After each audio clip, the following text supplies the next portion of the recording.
Manifeste du Parti communiste. Karl Marx et Friedrich Engels.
Un spectre hante l'Europe, le spectre du communisme. Toutes les puissances de la vieille Europe ont conclu une alliance sacrée pour traquer ce spectre. Le pape et le tsar, Metternich et Guizot, les radicaux de France et les policiers d'Allemagne. Où est le parti d'opposition que ses adversaires au pouvoir n'aient dénigré en le qualifiant de communiste ? Où est le parti d'opposition qui n'est à son tour jeté à la face des hommes plus avancés de l'opposition, tout comme à ses adversaires réactionnaires, le reproche infamant de communisme ? De ce fait se dégagent deux conclusions. Toutes les puissances européennes reconnaissent dès maintenant le communisme comme une puissance. Il est grand temps que les communistes exposent ouvertement à la face du monde entier leur manière de voir, leurs buts et leurs tendances, et opposent aux légendes du spectre communiste un manifeste du parti lui-même. À cette fin, des communistes appartenant aux nations les plus diverses se sont réunis à Londres et ont tracé les grandes lignes du manifeste que voici, et qui est publié en anglais, en français, en allemand, en italien, en flamand et en danois.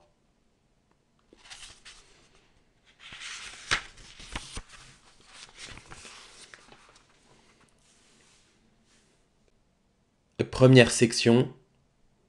Bourgeois et prolétaires. Note de bas de page.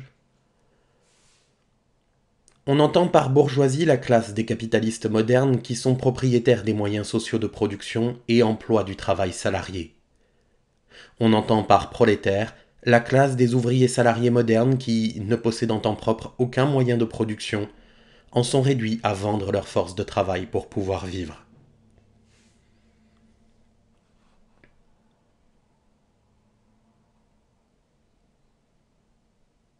L'histoire de toute société jusqu'à nos jours est histoire de lutte des classes.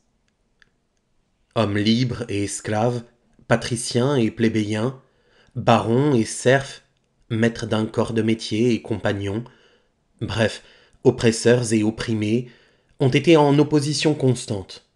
Ils ont mené une lutte ininterrompue, tantôt cachée, tantôt ouverte. Lutte qui, chaque fois, s'est terminée par une transformation révolutionnaire de la société tout entière, ou par la ruine commune des classes en lutte. Aux époques antérieures de l'histoire, nous trouvons presque partout toute une organisation de la société en ordres divers, une hiérarchie complexe des conditions sociales. Dans la Rome antique, nous avons des patriciens, des chevaliers, des plébéiens, des esclaves. Au Moyen Âge, des seigneurs féodaux, des vassaux, des maîtres de corps de métier, des compagnons, des serfs, et en outre, dans presque chacune de ces classes à leur tour, des hiérarchies particulières.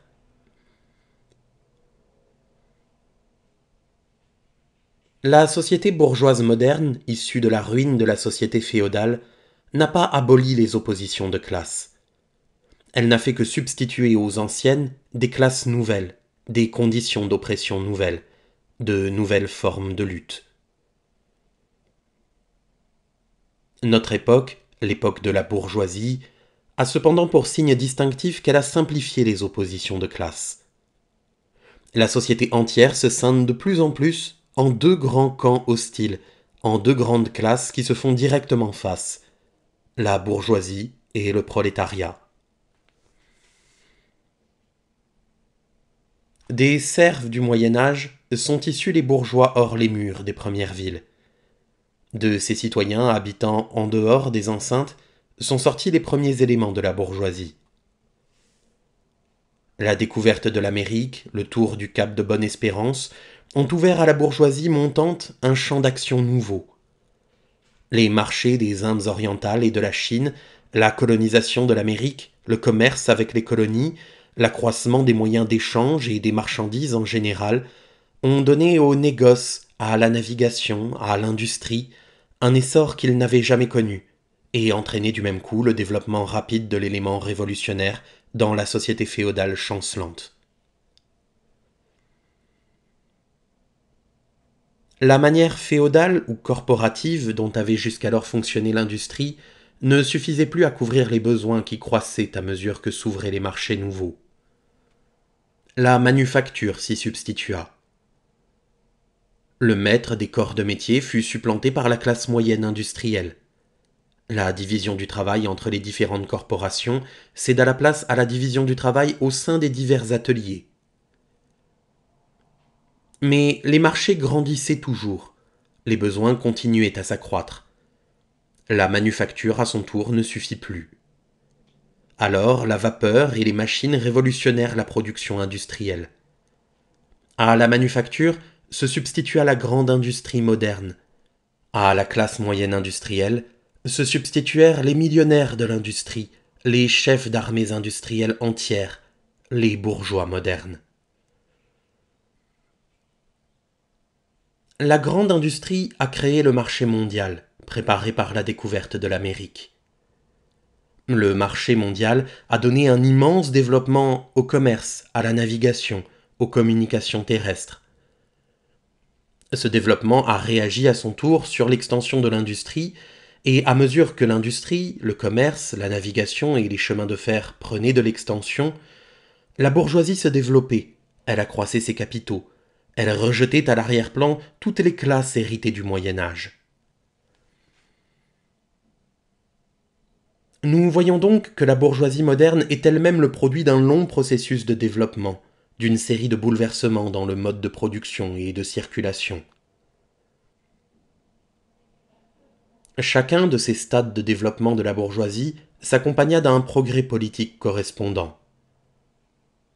Ordre opprimé lorsque régnaient les seigneurs féodaux, association armée s'administrant elle-même dans la commune, ici république urbaine indépendante, là tiers-ordre taillable de la monarchie, puis, à l'époque de la manufacture, contrepoids à la noblesse dans la monarchie appuyée sur les divers ordres, ou absolus, et principale assise des grandes monarchies en général.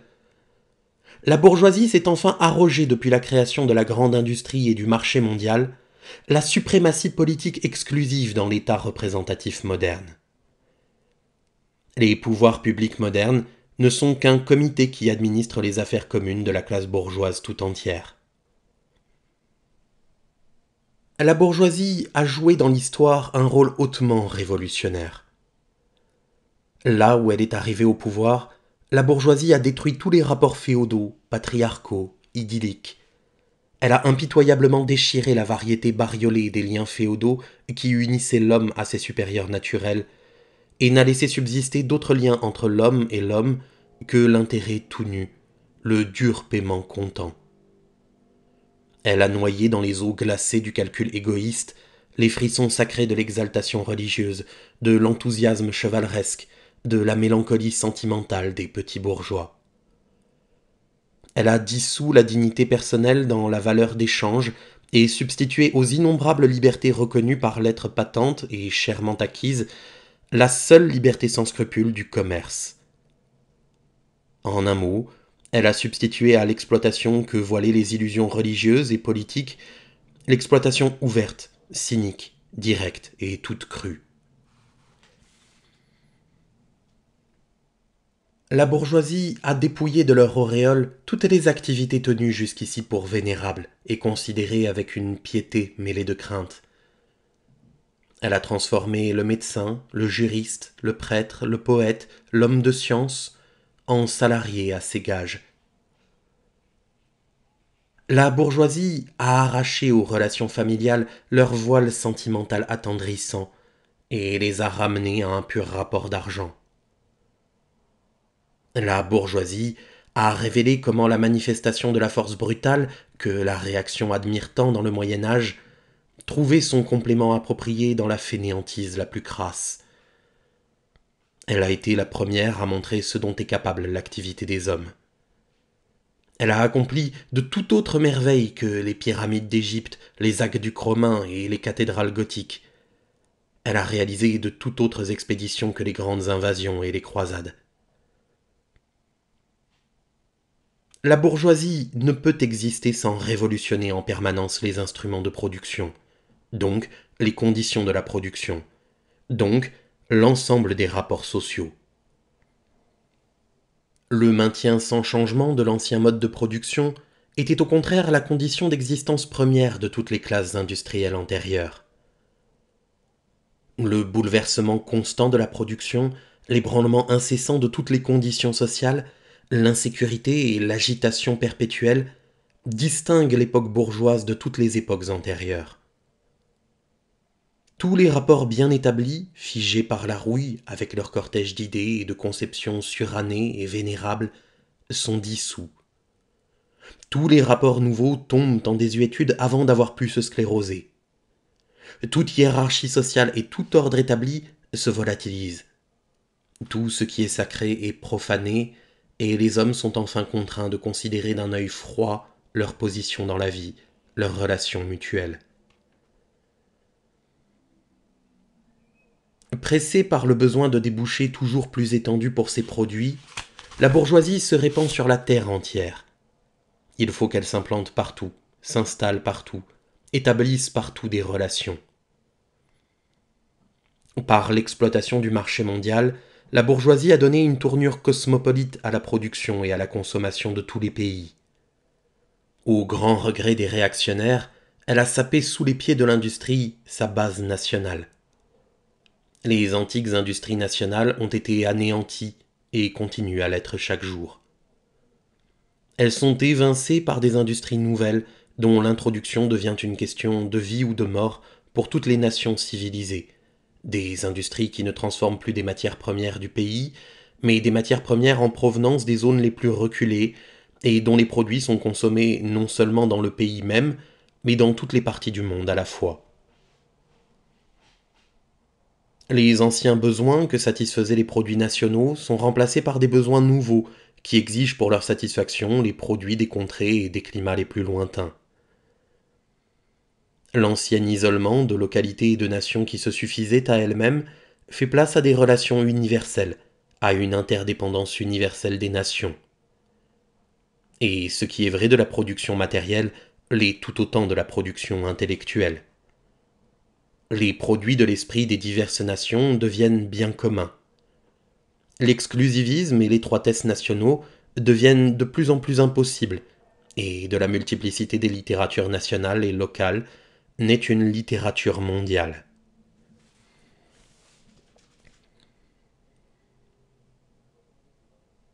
Grâce au perfectionnement rapide de tous les instruments de production, grâce aux communications rendues infiniment plus faciles, la bourgeoisie entraîne brutalement dans la civilisation toutes les nations, même les plus barbares. Le bon marché de ces marchandises et l'artillerie lourde avec laquelle elle abat toutes les murailles de Chine est contrainte à capituler les barbares qui nourrissent la haine la plus opiniâtre de l'étranger. Elle oblige toutes les nations à faire leur, si elles ne veulent pas disparaître, le mode de production de la bourgeoisie. Elle les contraint à introduire chez elles ce qu'elle appelle la civilisation, c'est-à-dire à devenir bourgeoise. En un mot, elle se crée un monde à son image.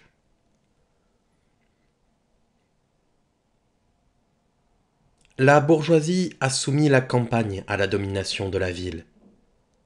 Elle a créé des villes énormes, elle a considérablement augmenté la population urbaine par rapport à celle des campagnes et arraché ainsi une part importante de la population à l'abêtissement de la vie rurale. Tout comme elle a assujetti la campagne à la ville, elle a rendu les pays barbares ou à demi barbares dépendants des pays civilisés, les peuples paysans dépendants des peuples bourgeois, l'Orient de l'Occident.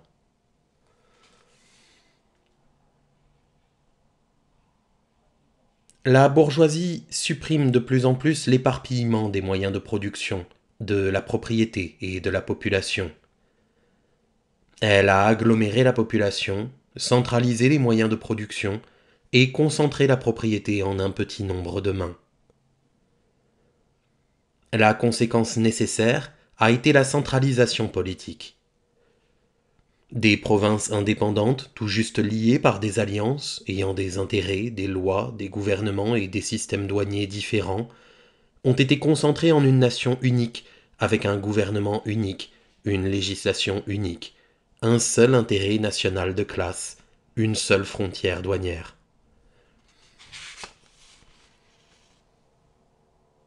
Dans le cadre de sa domination de classe à peine centenaire, la bourgeoisie a créé des forces de production plus massives et plus colossales que toutes les générations passées prises ensemble. Soumission à l'homme des forces de la nature, machinisme, application de la chimie à l'industrie et à l'agriculture, navigation à vapeur, chemin de fer, télégraphes électriques, défrichement de continents entiers, régularisation des fleuves, population entière jaillie du sol. Quel est le siècle passé qui soupçonnait que de telles forces de production sommeillaient au sein du travail social? Or, nous l'avons vu, les moyens de production et d'échange sur la base desquels la bourgeoisie a commencé à s'édifier ont été produits au sein de la société féodale. À un certain stade de développement de ces moyens de production et d'échange, les conditions dans lesquelles la société féodale produisait et échangeait, l'organisation féodale de l'agriculture et de la manufacture, en un mot, les rapports de propriété féodaux, ne correspondaient plus aux forces productives déjà développées. Ils paralysaient la production au lieu de la faire progresser. Ils se transformèrent en autant d'entraves. Il fallait les faire sauter, on les fit sauter. Ils furent remplacés par la libre concurrence, avec l'organisation sociale et politique appropriée, avec la suprématie économique et politique de la classe bourgeoise.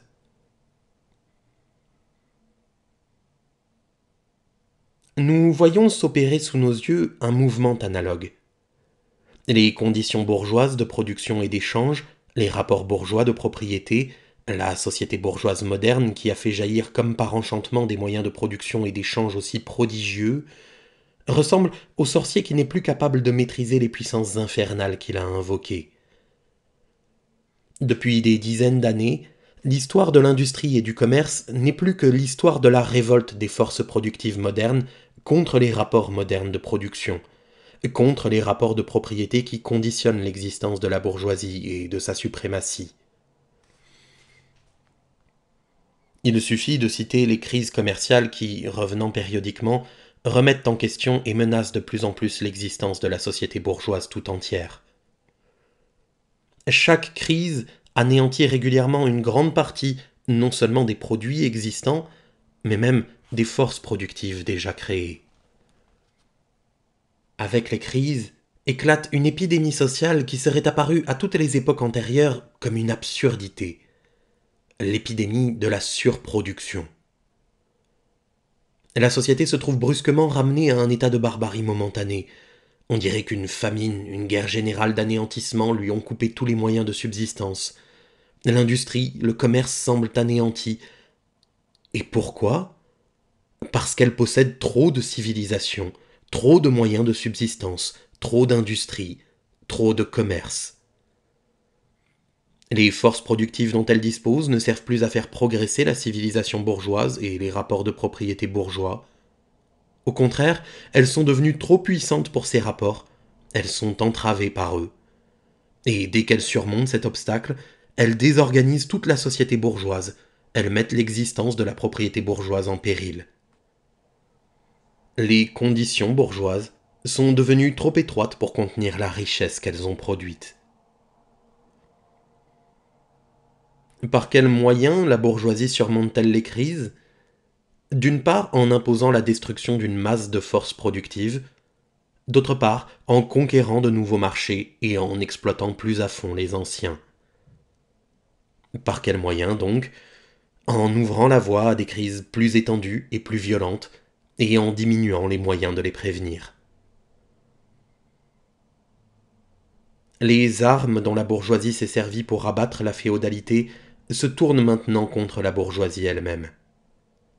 Mais la bourgeoisie n'a pas seulement forgé les armes qui lui apportent la mort, elle a aussi engendré les hommes qui porteront ces armes, les ouvriers modernes, les prolétaires.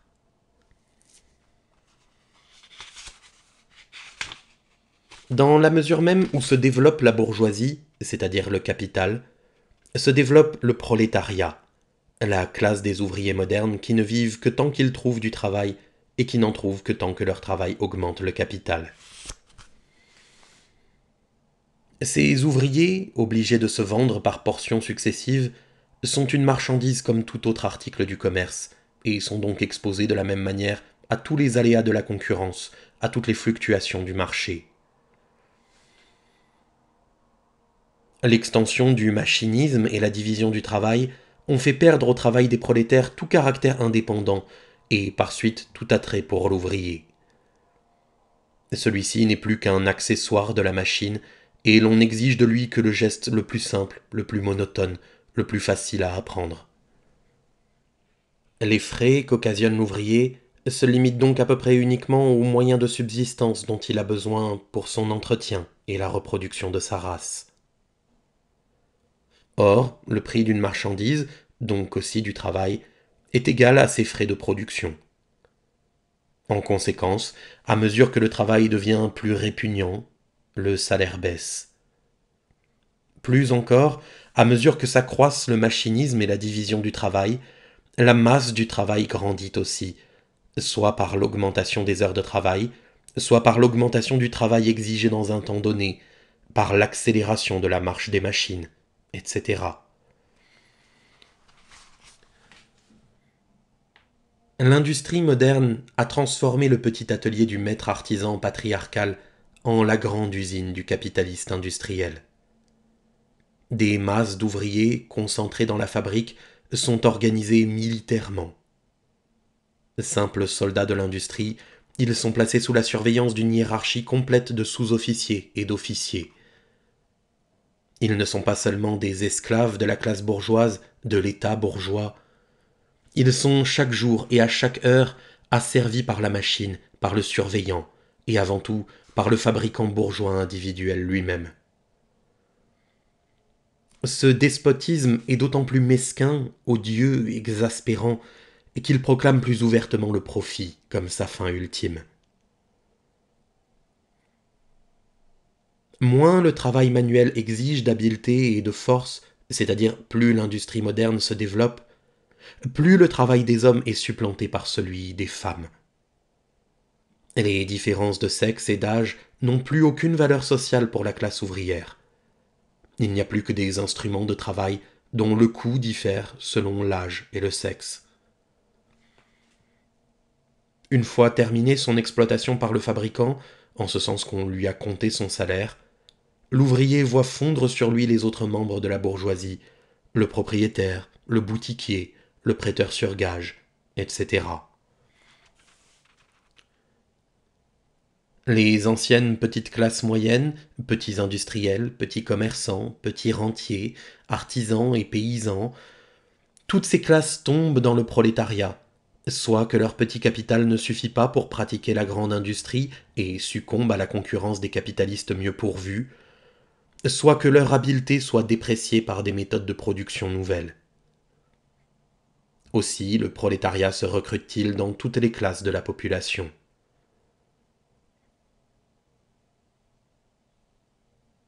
Le prolétariat passe par diverses étapes de développement.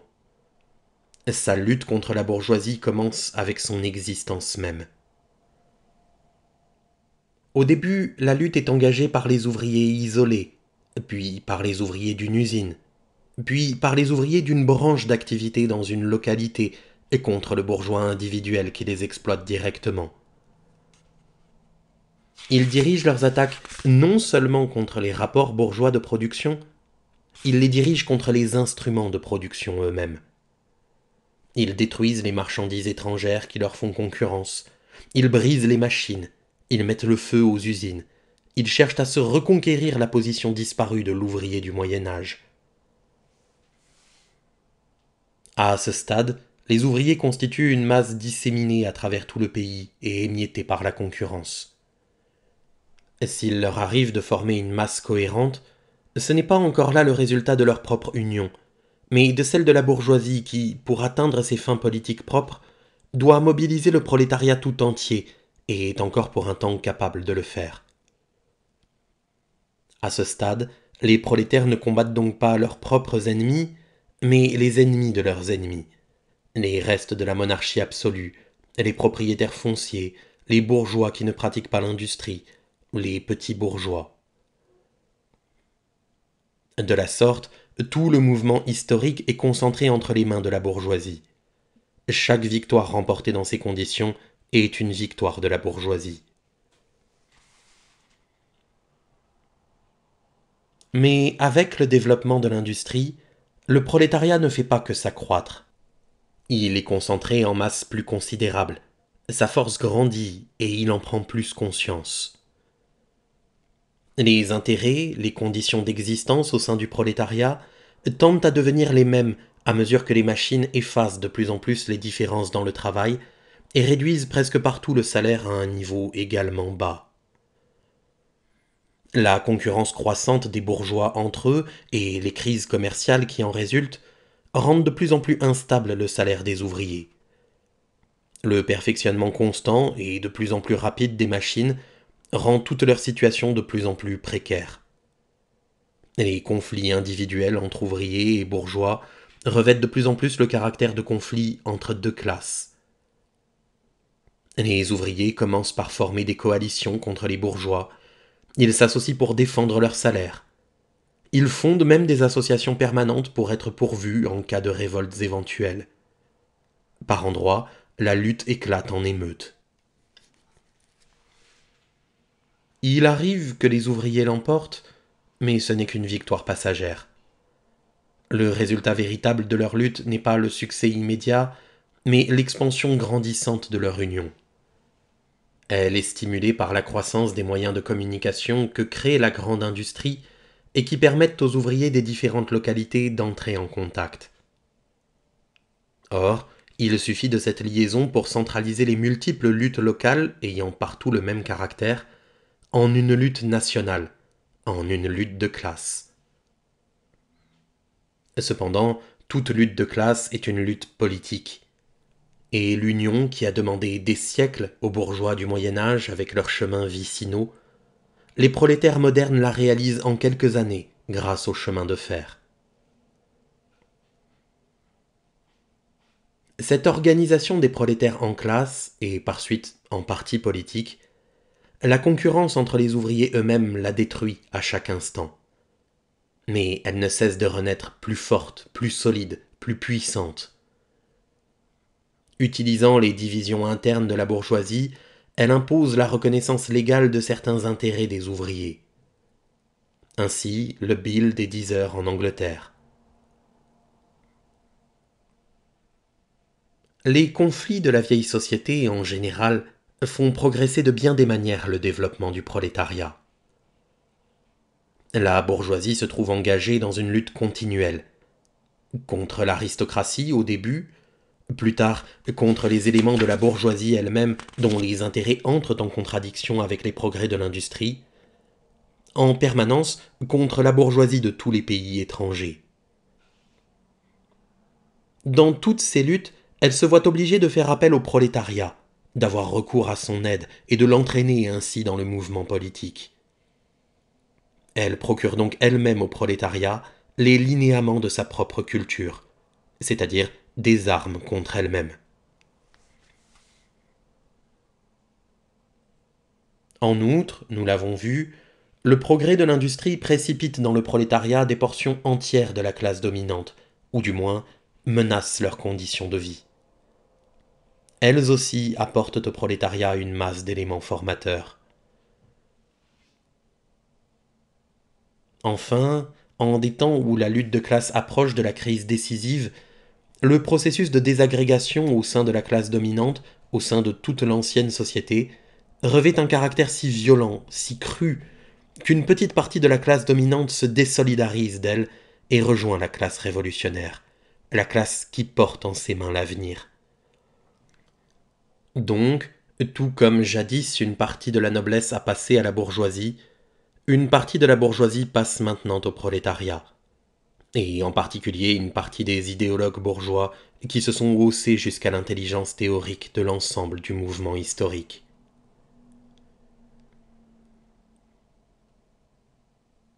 De toutes les classes qui aujourd'hui font face à la bourgeoisie, seul le prolétariat est une classe réellement révolutionnaire. Les autres périclitent et sombrent avec la grande industrie. Le prolétariat en est le produit le plus spécifique.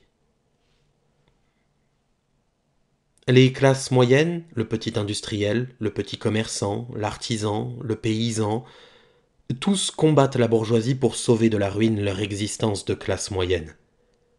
Elles ne sont donc pas révolutionnaires, mais conservatrices. Plus encore, elles sont réactionnaires, car elles cherchent à faire tourner à l'envers la roue de l'histoire. Si elles sont révolutionnaires, elles le sont en considération de leur passage imminent au prolétariat. Elles ne défendent pas leurs intérêts actuels, mais leurs intérêts futurs. Elles abandonnent leur propre point de vue pour se placer à celui du prolétariat. Quant au prolétariat en haillons, ce pourrissement passif des couches les plus basses de la vieille société, une révolution prolétarienne pourra le précipiter çà et là dans le mouvement, mais toutes ces conditions d'existence font qu'il sera plus disposé à se laisser acheter pour des machinations réactionnaires. Les conditions de vie de la vieille société sont déjà anéanties dans les conditions de vie du prolétariat. Le prolétaire ne possède rien. Ses rapports avec femmes et enfants n'ont plus rien de commun avec les rapports familiaux bourgeois. Le travail industriel moderne, l'asservissement moderne au capital, semblable en Angleterre et en France, en Amérique et en Allemagne, l'a dépouillé de tout caractère national. Les lois, la morale, la religion sont pour lui tout autant de préjugés bourgeois, derrière lesquels se cachent tout autant d'intérêts bourgeois. Toutes les classes qui, dans le passé, ont conquis l'hégémonie, s'efforçaient d'assurer une situation sociale déjà acquise en soumettant la société entière à leur propre mode d'appropriation. Les prolétaires ne peuvent s'emparer des forces sociales de production qu'en abolissant le mode d'appropriation qui a été le leur jusqu'à présent, et, par voie de conséquence, le mode d'appropriation antérieur dans son ensemble. Les prolétaires n'ont rien à sauvegarder qui leur appartienne. Ils ont à détruire tout ce qui, jusqu'ici, était garantie et assurance de la propriété privée.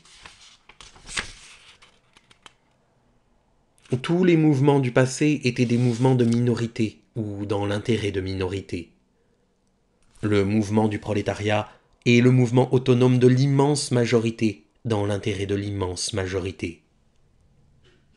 Le prolétariat, couche la plus basse de la société actuelle, ne peut se redresser, se mettre debout, sans faire voler en éclats toute la superstructure des couches qui constituent la société officielle.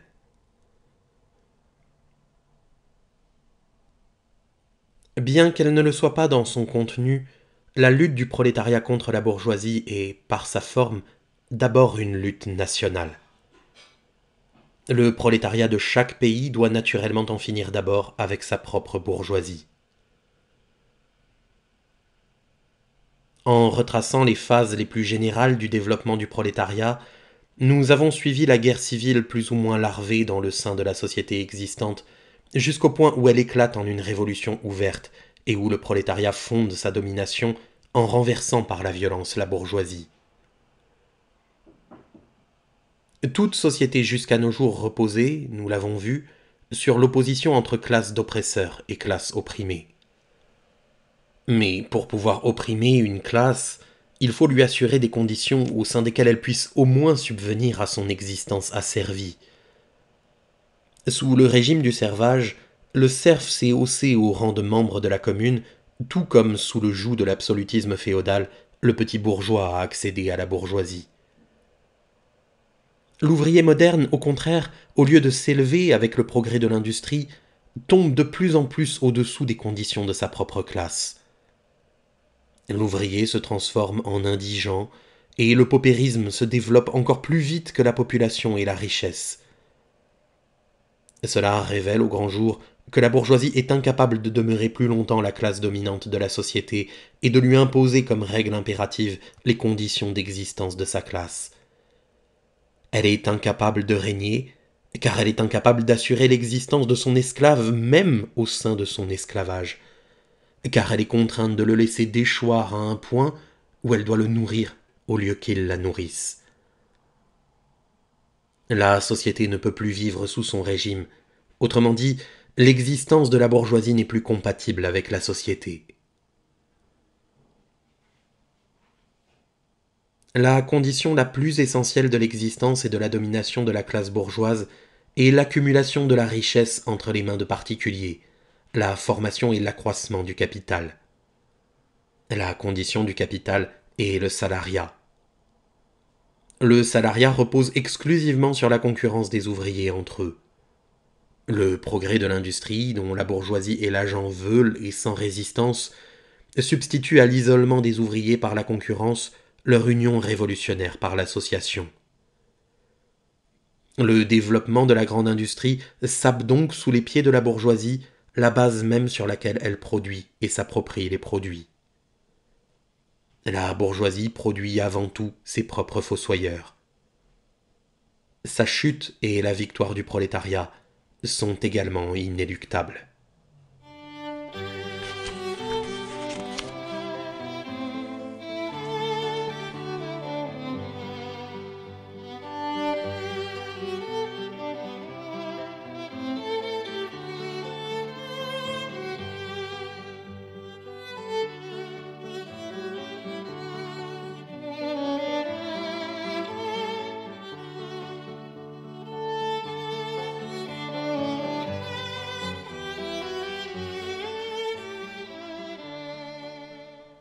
Deuxième section. Prolétaires et communistes.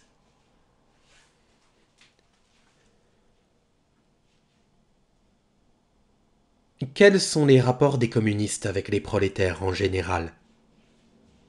Les communistes ne constituent pas un parti particulier en face des autres partis ouvriers. Ils n'ont pas d'intérêts séparés de ceux du prolétariat tout entier. Ils ne posent pas de principes particuliers selon lesquels ils veulent modeler son mouvement. Les communistes ne se distinguent des autres partis prolétariens que sur deux points. D'une part, dans les diverses luttes nationales des prolétaires, ils mettent en évidence et font valoir les intérêts communs à l'ensemble du prolétariat et indépendants de la nationalité. D'autre part, aux divers stades de développement que traverse la lutte entre prolétariat et bourgeoisie, il représente toujours l'intérêt de l'ensemble du mouvement.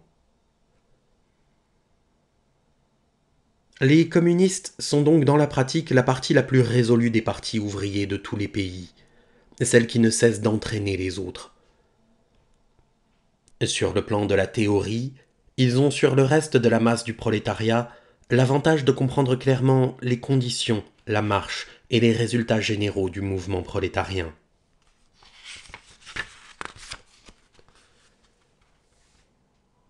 Le but immédiat des communistes est le même que celui de tous les autres partis prolétariens.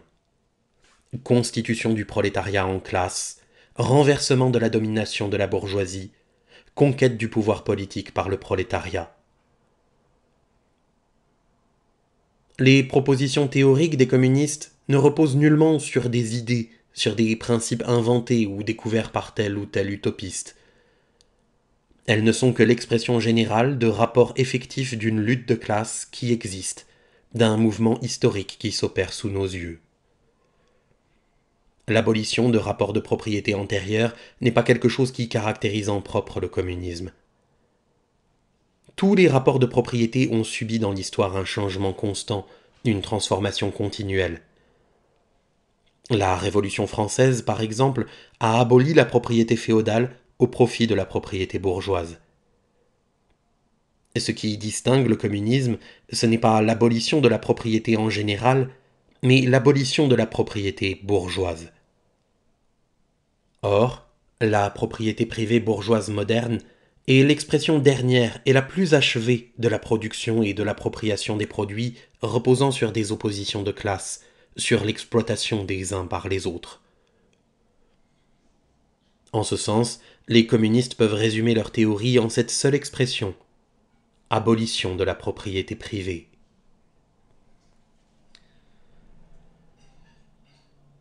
On nous a reproché, à nous communistes, de vouloir abolir la propriété personnellement acquise, fruit du travail individuel.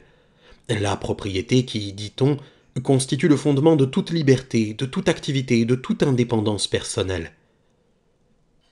La propriété fruit du travail, de l'effort, du mérite personnel. Veut-on parler de la propriété du petit bourgeois, du petit paysan, qui a précédé la propriété bourgeoise ? Mais nous n'avons que faire de l'abolir. Le développement de l'industrie s'en est chargé et s'en charge encore chaque jour. Ou bien veut-on parler de la propriété privée bourgeoise moderne ? Mais le travail salarié, le travail du prolétaire, crée-t-il pour lui de la propriété ? Nullement.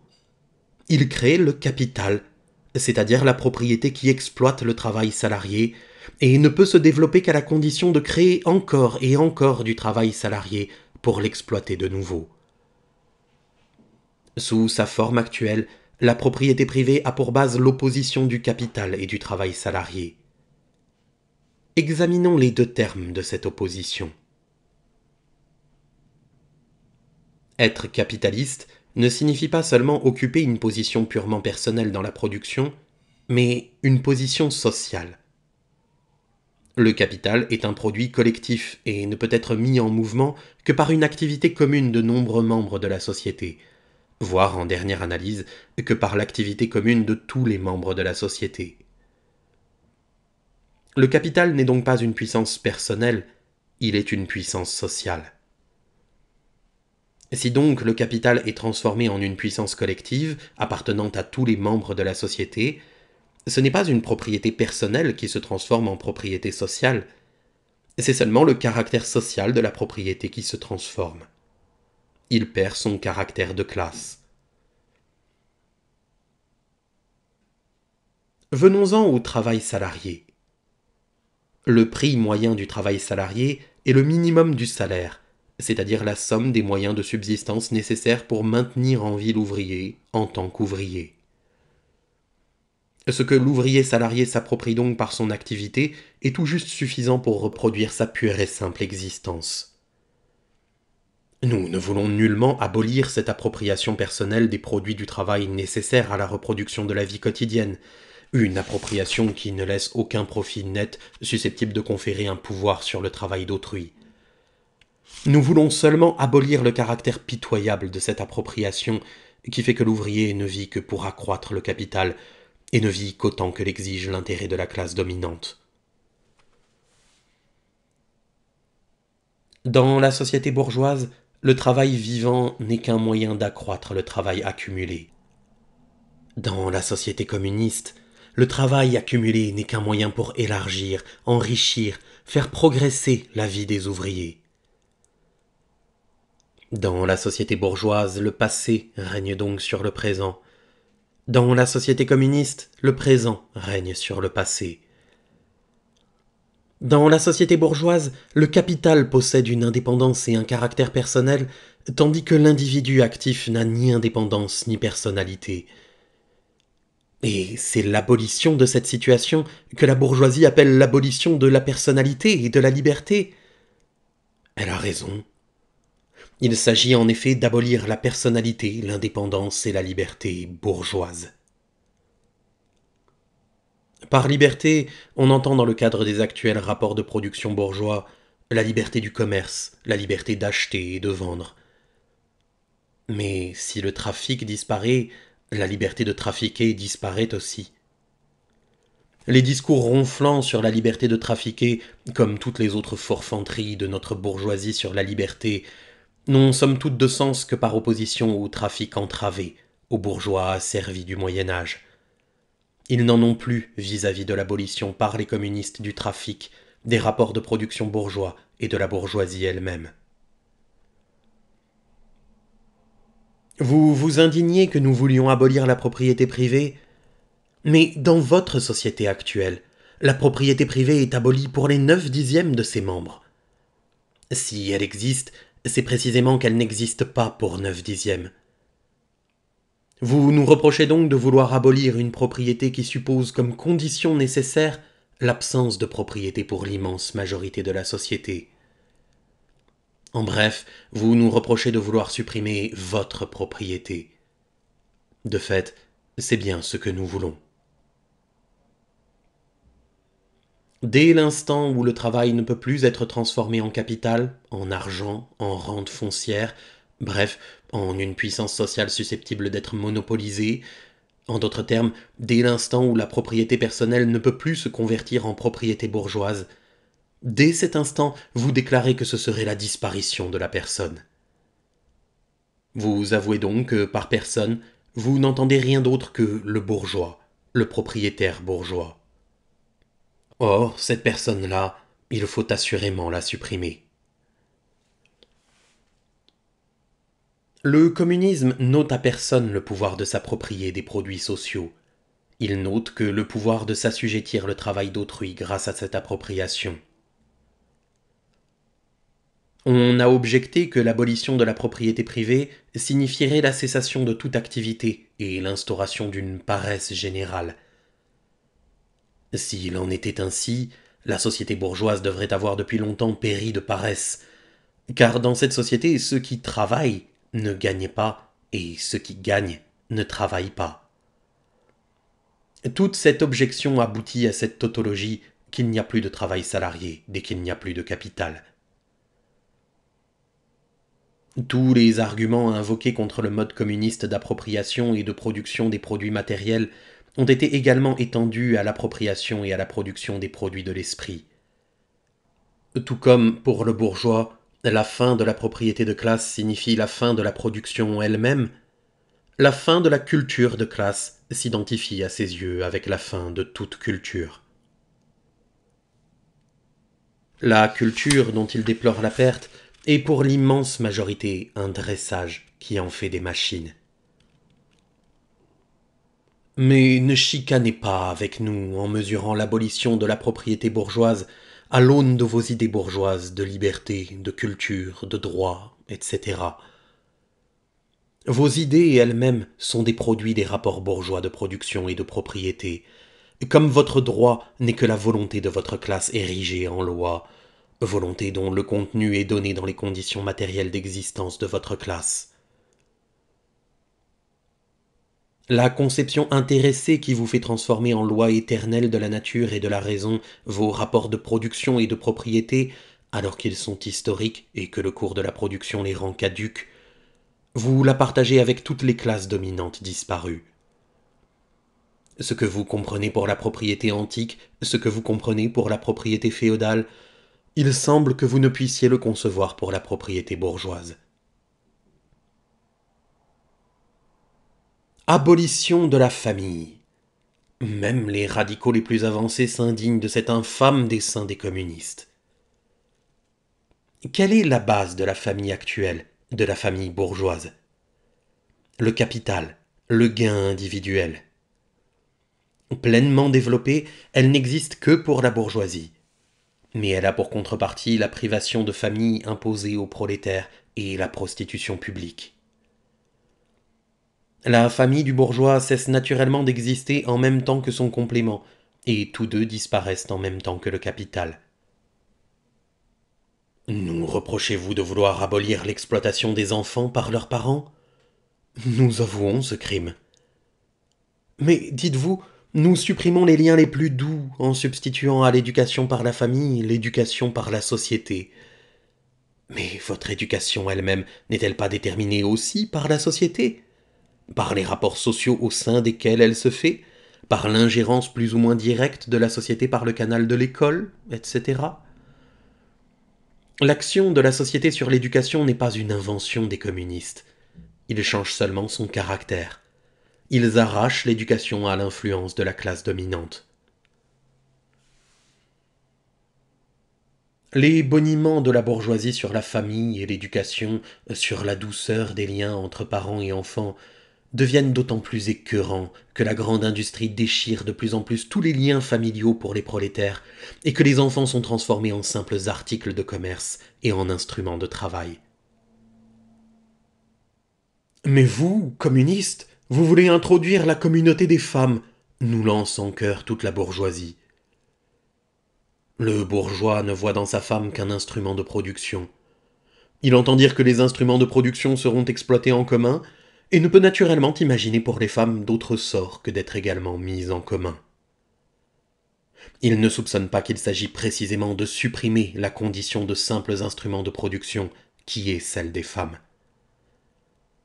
D'ailleurs, rien n'est plus ridicule que la vertueuse indignation de nos bourgeois à propos de cette communauté des femmes que, selon eux, les communistes voudraient instaurer officiellement. Les communistes n'ont pas besoin de l'introduire. Elle a presque toujours existé. Non contents d'avoir à leur disposition les femmes et les filles de leurs prolétaires, pour ne rien dire de la prostitution publique, nos bourgeois se font le plus grand plaisir de séduire réciproquement leurs femmes légitimes. Le mariage bourgeois est en réalité la communauté des femmes mariées. On pourrait donc tout au plus reprocher aux communistes de vouloir introduire, à la place d'une communauté des femmes cachée hypocritement, une communauté officielle et franche. Il va d'ailleurs de soi que l'abolition des rapports de production actuels fera disparaître aussi la communauté des femmes qui en résulte, c'est-à-dire la prostitution officielle et officieuse.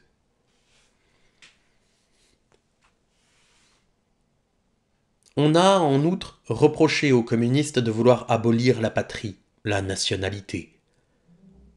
Les ouvriers n'ont pas de patrie. On ne peut leur prendre ce qu'ils n'ont pas. Comme le prolétariat doit d'abord conquérir la domination politique, s'ériger en classe nationale, se constituer lui-même en nation, il est encore par là national, bien que nullement au sens où l'entend la bourgeoisie. Les cloisonnements nationaux et les oppositions entre les peuples disparaissent de plus en plus du seul fait du développement de la bourgeoisie, de la liberté du commerce, du marché mondial, de l'uniformité de la production industrielle et des conditions d'existence qu'elle entraîne. La domination du prolétariat les effacera plus encore. L'action unie, du moins dans les pays civilisés, est une des premières conditions de son émancipation. À mesure qu'est abolie l'exploitation d'un individu par l'autre, l'exploitation d'une nation par l'autre l'est aussi. Avec l'opposition des classes à l'intérieur d'une nation, tombe l'hostilité des nations entre elles. Quant aux accusations portées contre le communisme à partir de points de vue religieux, philosophiques et idéologiques en général, elle ne mérite pas d'être discutée plus en détail. Est-il besoin d'aller au fond des choses pour comprendre qu'avec les conditions de vie des hommes, avec leurs relations sociales, avec leur existence sociale, leur représentation, leur conception et leurs notions, en un mot, leur conscience, changent aussi? Que prouve l'histoire des idées, sinon que la production intellectuelle se métamorphose avec la production matérielle? Les idées dominantes d'une époque n'ont toujours été que les idées de la classe dominante. On parle d'idées qui révolutionnent une société tout entière. Par là, on exprime seulement le fait que, dans le sein de l'ancienne société, se sont formés les éléments d'une société nouvelle, et que la dissolution des idées anciennes va de pair avec la dissolution des anciennes conditions de vie. Lorsque le monde antique était en plein déclin, les religions de l'Antiquité furent vaincues par la religion chrétienne. Lorsque les idées chrétiennes succombèrent au XVIIIe siècle aux idées des Lumières, la société féodale en était au dernier soubresaut de sa lutte à mort avec la bourgeoisie, alors révolutionnaire. Les idées de liberté de conscience et de liberté religieuse n'exprimaient dans le domaine de la conscience que le règne de la libre concurrence. Mais, dira-t-on, des idées religieuses, morales, philosophiques, politiques, juridiques, etc., se sont en effet modifiées au cours de l'histoire. La religion, la morale, la philosophie, la politique, le droit se sont toujours maintenus au sein de ces changements. Il y a en outre des vérités éternelles comme la liberté, la justice, etc., qui sont communes à tous les régimes sociaux. Le communisme, lui, abolit les vérités éternelles. Il abolit la religion, la morale, au lieu de leur donner une forme nouvelle. Il contredit donc tous les développements historiques antérieurs. À quoi se réduit cette accusation? L'histoire de toute société jusqu'à nos jours s'est jouée dans des oppositions de classes qui ont pris des formes différentes aux diverses époques.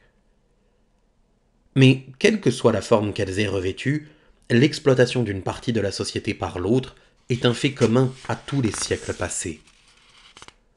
Rien d'étonnant donc que la conscience sociale de tous les siècles, en dépit de toute multiplicité et de toute variété, se meuve dans certaines formes communes, dans des formes de conscience qui ne se dissoudront pleinement qu'avec la disparition complète de l'opposition de classe.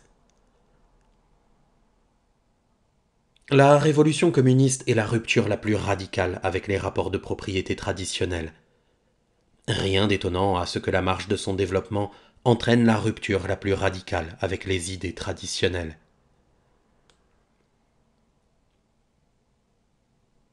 Mais laissons là les objections de la bourgeoisie contre le communisme. Nous avons déjà vu plus haut que le premier pas des ouvriers dans la Révolution, c'est le prolétariat s'érigeant en classe dominante, la conquête de la démocratie. Le prolétariat utilisera sa domination politique pour arracher peu à peu à la bourgeoisie tout capital, pour centraliser tous les instruments de production entre les mains de l'État, c'est-à-dire du prolétariat organisé en classe dominante, et pour accroître le plus vite possible la masse des forces de production. Cela ne peut naturellement se faire tout d'abord qu'au moyen d'interventions despotiques dans le droit de propriété et dans les rapports de production bourgeois. Donc, grâce à des mesures qui apparaissent économiquement insuffisantes et insoutenables, mais qui, au cours du mouvement, tendent à se dépasser elles-mêmes, et qui sont inévitables comme moyen de bouleverser tout le mode de production. Ces mesures seront naturellement différentes selon les divers pays. Pour les pays les plus développés, toutefois, les mesures suivantes pourront être assez généralement appliquées. Premièrement, expropriation de la propriété foncière et utilisation de la rente foncière pour les dépenses de l'État. Deuxièmement, impôts progressifs élevés. Troisièmement, abolition du droit d'héritage. Quatrièmement, confiscation de la propriété de tous les émigrés et rebelles. Cinquièmement, centralisation du crédit entre les mains de l'État au moyen d'une banque nationale à capital d'État et à monopole exclusif. Sixièmement, centralisation de tous les transports entre les mains de l'État. Septièmement, multiplication des usines nationales, des instruments de production, défrichement et amélioration des terres, selon un plan commun. Huitièmement, obligation de travail égale pour tous, constitution d'armées industrielles, en particulier pour l'agriculture. Neuvièmement, union entre le travail agricole et le travail industriel, mesure visant à faire disparaître peu à peu l'opposition de la ville et de la campagne. Dixièmement, éducation publique et gratuite de tous les enfants, suppression du travail des enfants en usine sous sa forme actuelle, combinaison de l'éducation et de la production matérielle, etc.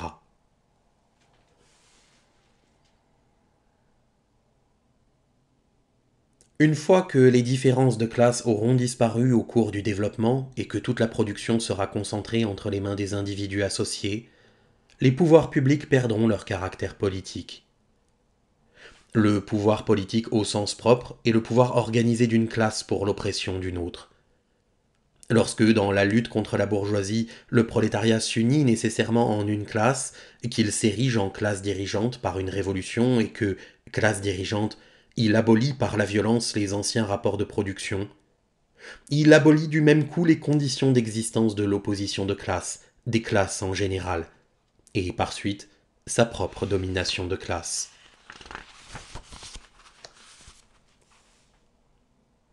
À la vieille société bourgeoise avec ses classes et ses oppositions de classe, se substitue une association dans laquelle le libre développement de chacun est la condition du libre développement de tous.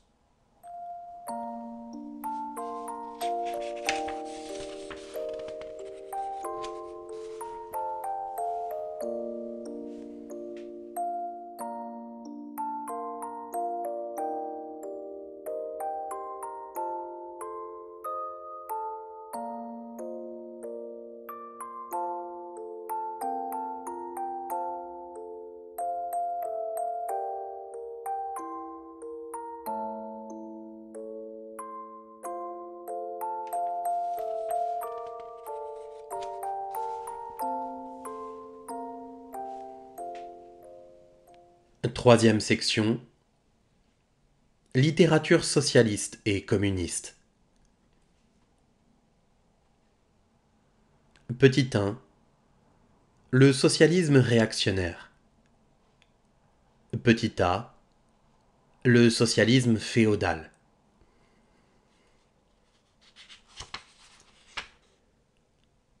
Du fait de leur situation historique, les aristocraties françaises et anglaises avaient vocation à rédiger des pamphlets contre la société bourgeoise moderne. Dans la Révolution de juillet 1830 en France, dans le mouvement anglais pour la réforme, elles avaient succombé une fois de plus à ce parvenu détesté. Il ne pouvait plus être question d'une lutte politique sérieuse, il ne leur restait plus que la bataille littéraire. Or, même dans le domaine de la littérature, les vieilles tournures datant de l'époque de la Restauration étaient devenues impossibles. Pour susciter la sympathie, l'aristocratie devait faire semblant de perdre de vue ses intérêts propres et ne formuler son réquisitoire contre la bourgeoisie que dans l'intérêt de la classe ouvrière exploitée. Elle se ménageait ainsi la satisfaction de pouvoir brocarder en chansons son nouveau maître et de lui murmurer à l'oreille des prophéties plus ou moins grosses de malheur. C'est de cette façon qu'a pris naissance le socialisme féodal, mêlant complaintes et libelles, échos du passé et menaces de l'avenir, frappant parfois la bourgeoisie en plein cœur par une critique amère et spirituellement mordante, et toujours assuré d'un effet comique par sa complète incapacité à comprendre la marche de l'histoire moderne. En guise de drapeau, ces messieurs brandissaient la besace de mendiants du prolétaire pour rassembler le peuple derrière eux. Mais toutes les fois qu'ils se ralliaient à eux, il apercevait les vieux blasons féodaux dont s'ornait leur derrière, et ils se dispersaient en poussant de grands éclats de rire irrévérencieux. Une partie des légitimistes français et la jeune Angleterre ont régalé le monde de ce spectacle. Lorsque les féodaux démontrent que leur mode d'exploitation avait une forme autre que celle de l'exploitation bourgeoise, ils oublient seulement qu'ils exploitaient dans des circonstances et des conditions totalement différentes, et aujourd'hui périmées. Lorsqu'ils font la preuve que sous leur domination, le prolétariat moderne n'existait pas, ils oublient seulement que cette bourgeoisie moderne elle-même est nécessairement le rejeton de leur régime social. D'ailleurs, ils dissimulent si peu le caractère réactionnaire de leurs critiques que leur accusation principale contre la bourgeoisie consiste très exactement en ceci que sous son régime se développe une classe qui va faire éclater tout l'ordre social ancien. Ils reprochent bien plus à la bourgeoisie d'engendrer un prolétariat révolutionnaire que le fait qu'elle engendre un prolétariat. C'est pourquoi, dans la pratique politique, ils participent à toutes les mesures coercitives contre la classe ouvrière. Et dans la vie courante, en dépit de tous leurs discours pompeux, ils condescendent à ramasser les pommes d'or et à troquer la fidélité, l'amour, l'honneur contre le trafic de la laine, des betteraves et de l'eau-de-vie. Prêtres et féodaux ont toujours marché main dans la main. De même le socialisme clérical et le socialisme féodal. Rien de plus facile que de donner à l'ascétisme chrétien un vernis socialiste.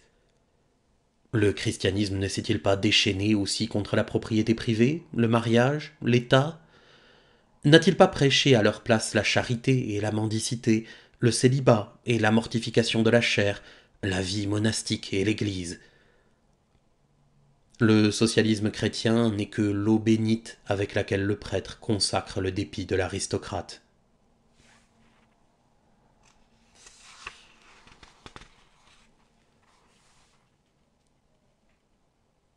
Petit b. Socialisme petit bourgeois. L'aristocratie féodale n'est pas la seule classe que la bourgeoisie ait renversée et dont les conditions de vie se soient dégradées et dépéries dans la société bourgeoise. Les bourgeois hors les murs du Moyen Âge et les petits paysans ont été les précurseurs de la bourgeoisie moderne. Dans les pays où l'industrie et le commerce sont moins développés, cette classe continue à végéter à côté de la bourgeoisie montante. Dans les pays où la civilisation moderne a atteint son plein développement, il s'est formé une petite bourgeoisie nouvelle qui flotte entre le prolétariat et la bourgeoisie et qui, fraction complémentaire de la société bourgeoise, ne cesse de se reconstituer, mais dont les membres sont constamment précipités par la concurrence dans le prolétariat. Avec le développement de la grande industrie, ils voient même approcher le moment où ils disparaîtront totalement en tant que partie autonome de la société moderne et seront remplacés dans le commerce, la manufacture, l'agriculture, par des surveillants et des commis. Dans des pays comme la France, où la classe paysanne constitue bien plus de la moitié de la population, il était naturel que des écrivains qui s'affirmaient pour le prolétariat contre la bourgeoisie aient appliqué à leur critique du régime bourgeois des critères de petits bourgeois et de petits paysans, et pris le parti des ouvriers du point de vue de la petite bourgeoisie. C'est ainsi que s'est formé le socialisme petit bourgeois. Sismondi est le chef de cette littérature non seulement pour la France, mais aussi pour l'Angleterre. Ce socialisme a analysé avec la plus grande sagacité les contradictions inhérentes au rapport de production moderne. Il a démasqué les enjolivements fallacieux des économistes. Il a démontré de façon irréfutable les effets destructeurs du machinisme et de la division du travail, la concentration des capitaux et de la propriété foncière, la surproduction, les crises, le déclin inéluctable des petits bourgeois et des petits paysans, la misère du prolétariat, l'anarchie de la production, les disparités criantes dans la répartition de la richesse, la guerre d'extermination industrielle des nations entre elles, la dissolution des mœurs anciennes, des rapports familiaux anciens, des nationalités anciennes. D'après son contenu positif, toutefois, ce socialisme veut ou bien restaurer les moyens de production et de communication du passé, et avec eux les anciens rapports de propriété et l'ancienne société, ou bien enfermer à nouveau de force les moyens de production et de communication modernes dans le cadre des anciens rapports de propriété qu'ils ont fait éclater et qu'ils ne pouvaient que faire éclater. Dans les deux cas, il est à la fois réactionnaire et utopique. Le régime corporatif dans la manufacture, l'économie patriarcale à la campagne, voilà son dernier mot. Dans la suite de son développement, cette orientation s'est perdue dans le lâche marasme d'un lendemain d'ivresse.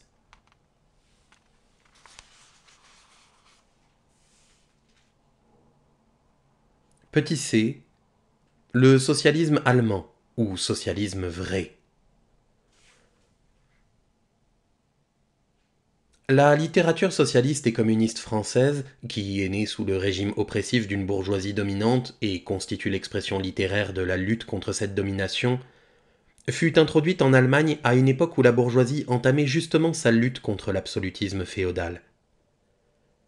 Philosophes, demi-philosophes et beaux esprits allemands s'emparèrent avidement de cette littérature et oublièrent seulement que, lorsque ces écrits avaient été importés de France, les conditions de vie françaises n'avaient pas simultanément passé en Allemagne. Eu égard à la situation allemande, la littérature française perdait toute signification pratique immédiate et elle prit un aspect purement littéraire.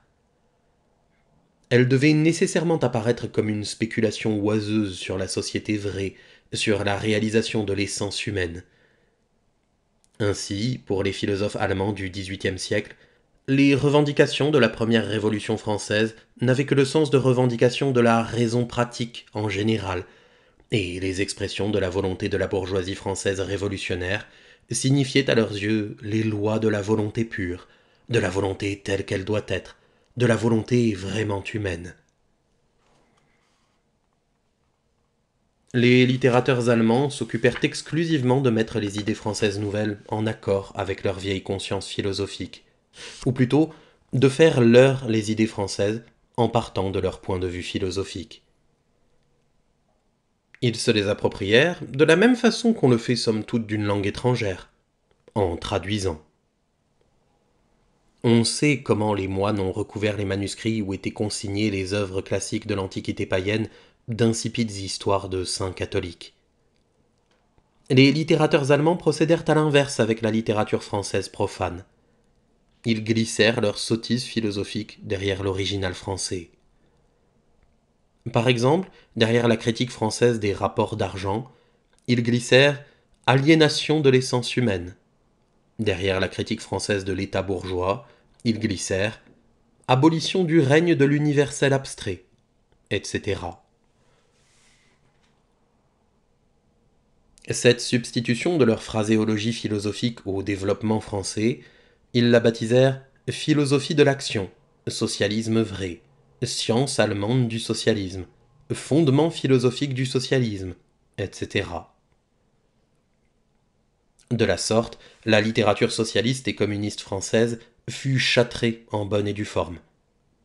Et comme, entre les mains de l'allemand, elle cessait d'exprimer la lutte d'une classe contre une autre, ce dernier eut conscience d'avoir triomphé de l'étroitesse française, de représenter, au lieu de besoins vrais, le besoin de la vérité, et au lieu des intérêts du prolétaire, les intérêts de l'essence humaine, de l'homme en général, de l'homme qui n'appartient à aucune classe, qui somme toute n'appartient pas au réel, mais seulement au ciel nébuleux de l'imagination philosophique.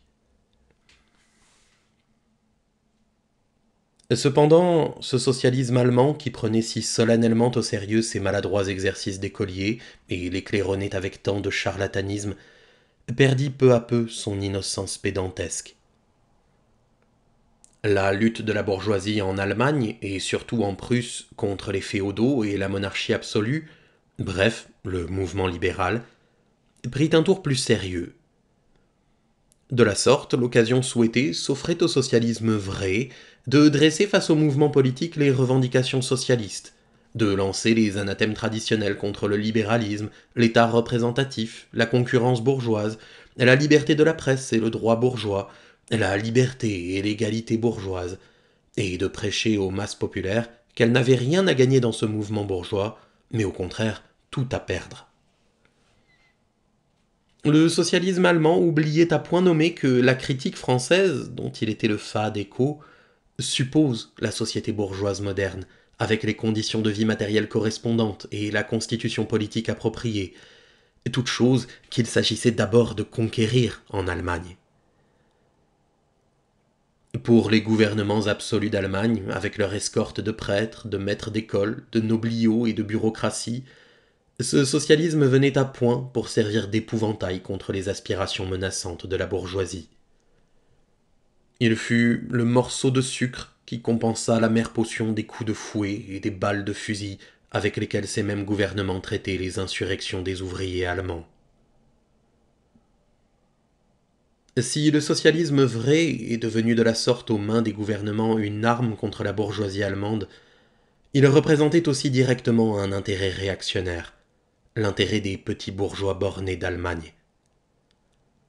En Allemagne, la petite bourgeoisie, héritage du XVIe siècle et qui depuis lors ne cesse de ressurgir sous diverses formes, constitue la véritable assise sociale de l'ordre établi. La maintenir, c'est maintenir l'état des choses existantes en Allemagne. La domination industrielle et politique de la bourgeoisie lui fait redouter sa fin certaine, d'une part du fait de la concentration du capital, d'autre part à cause de la montée d'un prolétariat révolutionnaire. Le socialisme vrai lui semblait faire d'une pierre deux coups. Il s'est propagé comme une épidémie. La robe tissée de spéculations arachnéennes, toute brodée de fines fleurs de rhétorique, imprégnée de rosée sentimentale et langoureuse, cette robe faite d'exaltation dans laquelle les socialistes allemands drapent leurs quelques vérités éternelles décharnées, n'a fait qu'augmenter l'écoulement de leurs marchandises auprès d'un tel public. De son côté, le socialisme allemand a reconnu de plus en plus qu'il avait vocation à être le représentant grandiloquent de cette petite bourgeoisie bornée. Il a proclamé que la nation allemande était la nation normale et le petit bourgeois allemand l'homme normal. Il a donné à chacune des bassesses de ce dernier un sens caché, supérieur, socialiste, par lequel elle signifie son contraire. Il a tiré la conséquence dernière en prenant parti contre l'orientation brutalement destructive du communisme et en faisant savoir qu'il se plaçait impartialement au-dessus de toutes les luttes de classe. À fort peu d'exceptions près, tout ce qui circule en Allemagne décrit soi-disant socialiste et communiste est à mettre dans le registre de cette littérature malpropre et alanguissante.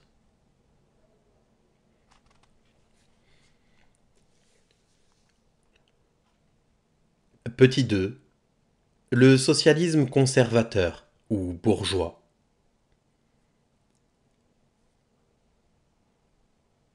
Une partie de la bourgeoisie souhaite remédier aux anomalies sociales pour assurer la durée de la société bourgeoise.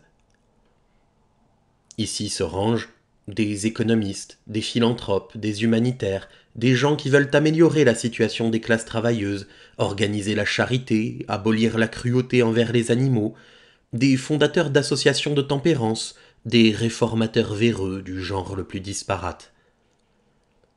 Et ce socialisme bourgeois a même été élaboré en système complet.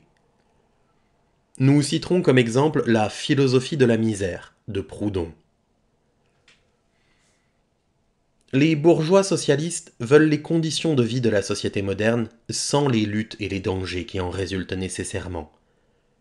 Ils veulent la société existante débarrassée des éléments qui la révolutionnent et la dissolvent. Ils veulent la bourgeoisie sans le prolétariat.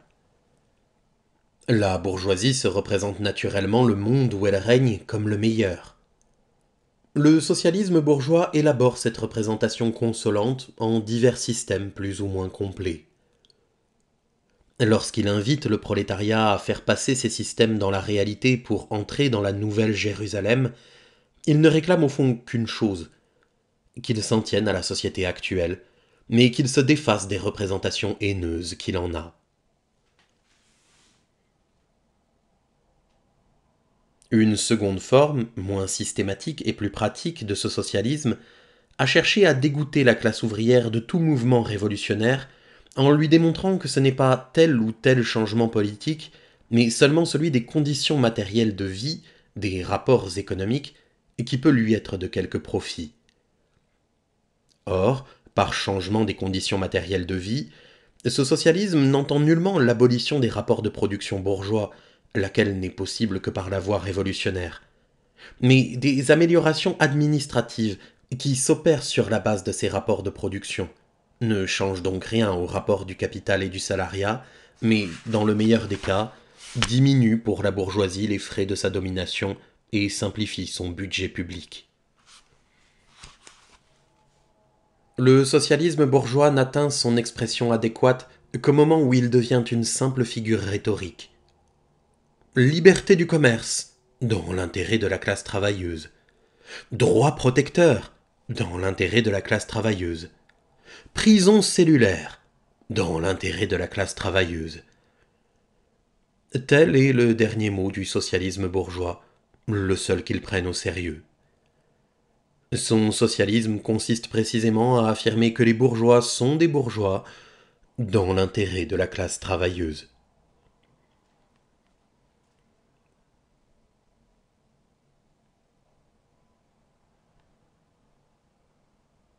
Petit 3. Le socialisme et le communisme critique et utopique.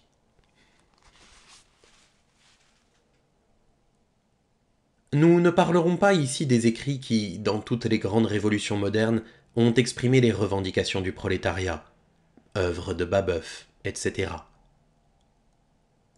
Les premières tentatives du prolétariat pour faire triompher directement son propre intérêt de classe à un moment d'agitation générale, dans la période du renversement de la société féodale, ont nécessairement échoué, tant du fait de l'état encore embryonnaire du prolétariat qu'en raison de l'absence des conditions matérielles de son émancipation, qui sont précisément le résultat de l'époque bourgeoise. Les écrits révolutionnaires qui ont accompagné ces premiers mouvements du prolétariat sont, quant à leur contenu, nécessairement réactionnaires. Ils enseignent un ascétisme général et un égalitarisme grossier. Les systèmes socialistes et communistes proprement dits, les systèmes de Saint-Simon, de Fourier, d'Owen, etc., font leur apparition dans la première période du développement embryonnaire de la lutte entre prolétariat et bourgeoisie que nous avons exposée plus haut, voire bourgeoisie et prolétariat. Les inventeurs de ces systèmes voient certes l'opposition des classes ainsi que l'efficacité des éléments désagrégateurs dans la société dominante elle-même, mais ils n'aperçoivent du côté du prolétariat aucune spontanéité historique, aucun mouvement politique qui lui soit propre. Comme le développement de l'opposition de classe progresse du même pas que celui de l'industrie, ils trouvent tout aussi peu dans la réalité les conditions matérielles de l'émancipation du prolétariat et sont à la recherche d'une science sociale, de lois sociales pour créer ces conditions.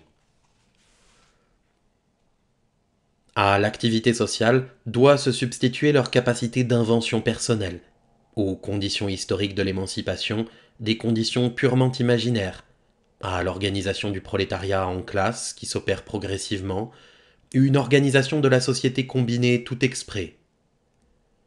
L'histoire future du monde se résout pour eux en la propagande et la mise à exécution de leurs projets de société. Sans doute ont-ils conscience de prendre dans leurs projets principalement la défense de l'intérêt de la classe travailleuse parce qu'elle est la classe qui souffre le plus. Le prolétariat n'existe pour eux que de ce point de vue, de la classe qui souffre le plus. Mais la forme encore embryonnaire de la lutte de classe, ainsi que leur propre milieu, les porte à se croire bien au-dessus de cette opposition de classe. Ils veulent améliorer la situation de tous les membres de la société, même des mieux placés. Aussi font-ils constamment appel à l'ensemble de la société sans distinction, et même de préférence à la classe dominante. Il suffit en effet de comprendre leur système pour y reconnaître le meilleur projet possible de la meilleure société possible. C'est pourquoi ils rejettent toute action politique, en particulier toute action révolutionnaire. Ils veulent atteindre leur but par des moyens pacifiques et ils tentent d'ouvrir la voie au nouvel évangile social par de petites expériences qui, naturellement, échouent par la puissance de l'exemple. Cette description purement imaginaire de la société future, faite en un temps où le prolétariat est encore tout à fait embryonnaire, où il ne conçoit encore lui-même sa propre situation qu'en imagination, correspond à son pressentiment, à sa première aspiration à une transformation générale de la société.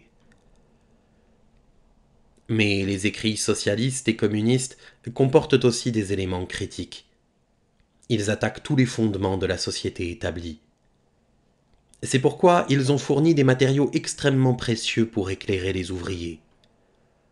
Leurs propositions positives sur la société future, par exemple l'abolition de l'opposition de la ville et de la campagne, de la famille, du gain privé, du salariat, l'annonce de l'harmonie sociale, la transformation de l'État en une simple administration de la production, toutes ces propositions qui sont les leurs ne font qu'exprimer la disparition de l'opposition de classe qui commence tout juste à se développer et qu'ils ne connaissent encore que sous ses premières formes imprécises et vagues. Ainsi, ces propositions elles-mêmes ont-elles encore un sens purement utopique. L'importance du socialisme et du communisme utopique et critique est en raison inverse du développement historique. Dans la mesure même où la lutte des classes se développe et prend forme, cette façon de s'élever au-dessus d'elle par l'imagination, de la combattre en imagination, perd toute valeur pratique, toute justification théorique. C'est pourquoi, même si les auteurs de ces systèmes étaient révolutionnaires à maints égards, leurs disciples constituent chaque fois des sectes réactionnaires. Ils maintiennent les vieilles conceptions de leurs maîtres face à la progression historique du prolétariat. Ils cherchent donc avec logique à émousser à nouveau la lutte des classes et à concilier les oppositions. Ils continuent à rêver de la réalisation expérimentale de leurs utopies sociales, création de phalanstères isolés, fondation de colonies intérieures, institution d'une petite Icarie, édition hindouce de la Nouvelle Jérusalem. Et pour édifier ces châteaux en Espagne, ils sont obligés de faire appel à la philanthropie des cœurs et des bourses bien garnies des bourgeois. Peu à peu, ils tombent dans la catégorie des socialistes réactionnaires ou conservateurs décrits plus haut, et ne s'en distinguent plus que par un pédantisme plus systématique, par la foi superstitieuse et fanatique en l'efficacité miraculeuse de leur science sociale. C'est pourquoi ils s'opposent avec acharnement à tout mouvement politique des ouvriers, lequel n'a pu surgir que de l'aveugle manque de foi de ces derniers dans le nouvel évangile. Les owenistes en Angleterre, les fouriéristes en France, réagissent les uns contre les chartistes, les autres contre les réformistes.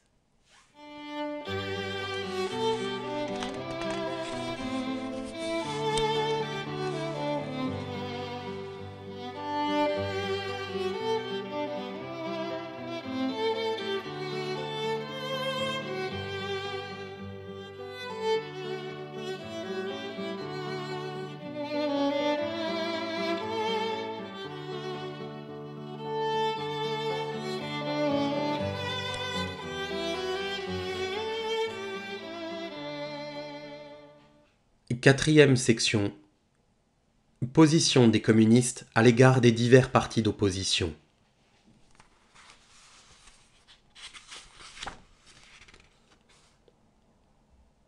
D'après ce que nous avons dit dans la section 2, la position des communistes à l'égard des partis ouvriers déjà constitués va de soi.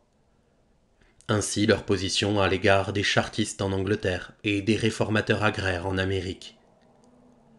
Ils luttent pour les buts et les intérêts immédiats de la classe ouvrière, mais au sein du mouvement actuel, ils représentent en même temps l'avenir du mouvement.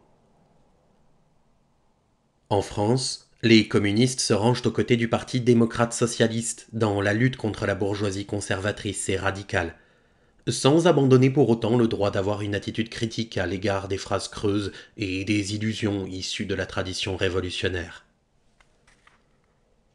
En Suisse, ils soutiennent les radicaux, sans méconnaître que ce parti se compose d'éléments contradictoires, soit de démocrates socialistes au sens français, soit de bourgeois radicaux. Chez les Polonais, les communistes soutiennent le parti qui fait d'une révolution agraire la condition de la libération nationale, ce même parti qui provoqua l'insurrection de Cracovie en 1846. En Allemagne, dès que la bourgeoisie prend une attitude révolutionnaire, le Parti communiste lutte en commun avec elle contre la monarchie absolue, la propriété foncière féodale et l'étroitesse petite bourgeoise. Mais il n'omet pas un instant de constituer chez les ouvriers une conscience aussi claire que possible de l'opposition hostile de la bourgeoisie et du prolétariat, afin que les ouvriers allemands puissent aussitôt retourner comme autant d'armes contre la bourgeoisie les conditions sociales et politiques que cette dernière ne peut manquer d'amener avec sa domination, et afin qu'après la chute des classes réactionnaires en Allemagne, commence aussitôt la lutte contre la bourgeoisie elle-même.